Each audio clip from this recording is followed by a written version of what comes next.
West Ham cruise past Freiburg to reach quarter-finals. West Ham recorded the biggest European win in their history as they swept aside Freiburg to overturn a first-leg deficit and march into a third successive quarter-final. Before the match, David Moyes evoked the memories of their comeback win against Sevilla at the same stage of the competition 2 seasons ago, and this time the Hammers boss got a similar outcome.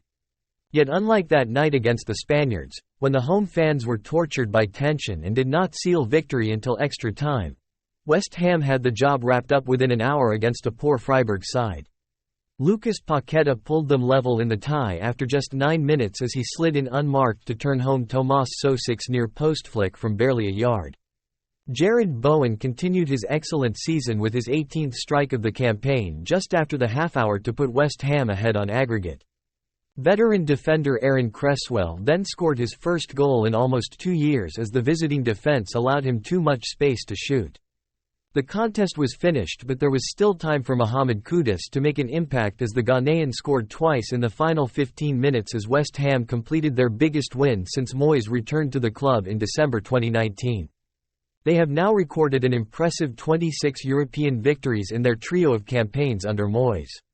Before this run, they had achieved 25 in their history, including in the Intertoto Cup. They will discover their quarter-final opponents on Friday lunchtime. Bowen presses England claims. On what was a bad day for one England hopeful is Calvin Phillips, who was left out of Gareth Southgate's squad and then David Moyes' starting lineup within the space of 3 hours. Bowen continued to put together what is starting to look like an undeniable case for a place at Euro 2024. Bowen did not go to the 2022 World Cup in Qatar after a pre-tournament form slump that continued when the Premier League season restarted.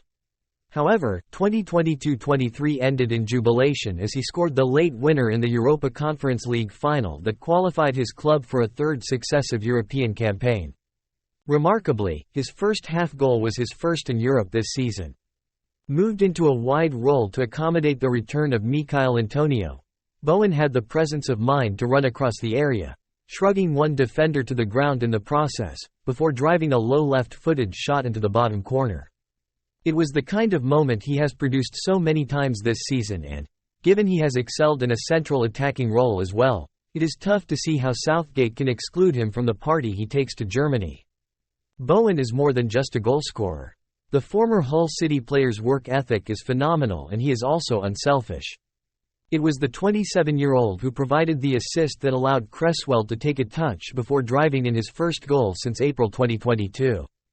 After getting sent off in the Europa League semi-final against Eintracht Frankfurt 2 years ago and then spending the Europa Conference League final on the bench, 34-year-old Cresswell has more reason than most to want to make an impact this season.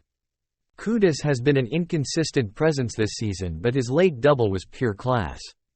His first was a driving run down the middle of the pitch that Freiburg were powerless to stop, as he beat 2 players and curled a shot home. His celebration, grabbing a plastic stool to sit on, was as memorable as the effort itself. The second was a rocket, which Freiburg keeper Noah Atubolu had no chance of keeping out. A good night for Moyes. This was one of those nights that make you wonder what the fuss is all about with Moyes and his future at West Ham. The Scot was brave in his selection and, in Antonio, he provided Freiburg's defence with a threat they could not cope with. Bowen and Kudus were excellent out wide and Paqueta floated into space and caused huge damage. Moyes applauded all sides of the ground at the final whistle of a game the West Ham fans turned out in force for despite the early kick-off. Those same fans responded in kind. It has not always been like this. The 4-2 win over Brentford 3 weeks ago ended an 8-match winless run, including a 6-0 home loss to Arsenal, with a "Moyes out" banner seen in the away end when the Hammers lost at Nottingham Forest. However, this was a night everyone enjoyed and the promises of more still to come. That is bound to come into Moyes' thinking as he ponders his future at the